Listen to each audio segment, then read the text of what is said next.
Ada yang orang masuk surga dari babus sodakoh, bersodakoh, berwakaf, berzakat, berinfak, berwasiat, berhibah. Ada dimasuki melalui babul jihad, berdarah-darah fisabilillah mempertahankan Palestina dari serangan Israel. Saudara kita yang meninggal dunia di Bosnia dihantam oleh Serbia. Tapi ada orang yang bisa masuk surga dari pintu manapun. Insya Allah itu keluarga besar OSB. Dari mana jalannya orang OSB bisa masuk pintu surga dari manapun? Orang yang hanya sibuk sholat, zikir, baca Quran sampai tidak mau cari duit, dia tidak bisa masuk dari babus sodakoh. Orang yang hanya sibuk cari duit sampai tidak sempat sholat, maka sodakohnya pun hilang karena tiangnya sudah tumbang. Tapi kalau dia tetap bisnis, tetap dagang, tetap usaha melalui keluarga besar OSB, sholatnya tidak tinggal, puasa sunatnya juga bisa, maka insya Allah dia akan masuk surga dari pintu manapun. Amin ya rabbal alamin. Jadi kita tanamkan dalam diri kita, kita usaha bisnis bukan mau mencari dunia, targetnya akhirat, tapi dunianya tidak ketinggalan. Itu ajaran Islam. Maka dalam Islam diajarkan dalam doanya pagi, petang, siang, malam, subuh, zuhur, asar, maghrib, isya, Rabbana atina fid dunya hasanah wa fil akhirati hasanah.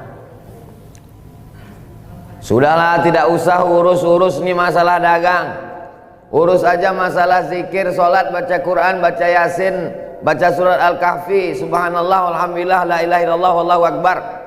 Habislah bisnis kita. Padahal pasar besar se-Asia Tenggara itu adalah Indonesia. Tapi setiap 10 pengusaha yang muslim cuma 1.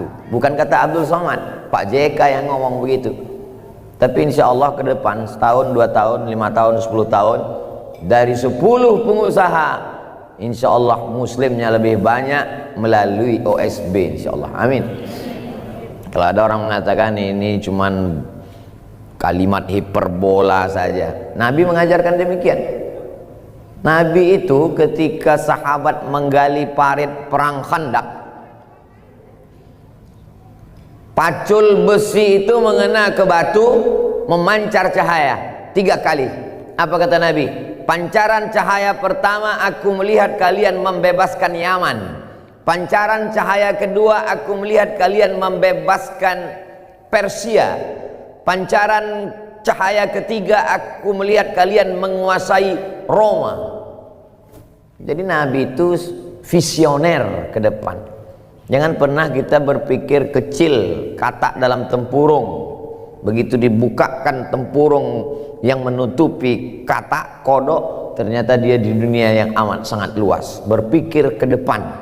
Kalau ada orang berpikir hanya sekedar kerja, cari uang, punya uang, nikah, punya rumah, punya kendaraan, liburan, bagus, dia tak usah jadi orang, jadi ikan mas koki aja. Karena cita-citanya terlalu simpel dan sederhana. Bersama OSB dia bisa punya rumah, dia bisa punya kendaraan, dia punya pekerjaan, dia selamat dari riba, dia tidak terikat hutang piutang karena punya usaha yang halal. Tapi cita-citanya tidak sekedar kerja, rumah, dan liburan. Cita-citanya adalah punya 1000 taman pendidikan Al-Quran. Mana tepuk tangannya? Kalau ada yang punya 1000 rumah, saya tidak ngajak tepuk tangan, karena rumahnya akan tinggal. Kalau ada orang punya 1000 mobil, saya tidak ajak tepuk tangan, karena mobilnya tinggal. Tapi kalau dia punya 1000 TPQ, itulah yang akan kekal dan abadi. Target-target hidup ini kalau tidak dibawa ke akhirat, orang akan gila dengan dunia ini. Karena pikiran kita ini akan terus berkembang. Ingin punya sepatu, teman sepatunya harga 5 juta, kita mau 10. Ingin punya kendaraan, teman harganya 2 miliar, kita ingin 5. Karena memang sifat manusia ingin lebih. Tapi kalau target-target ini kita bawa ke agama, maka insya Allah ingin punya tahfiz Quran, menyantuni anak yatim, fakir miskin, punya 1000 TPQ, tapi TPQ-nya mesti punya surau, punya 1000 surau. Target ini ke depan.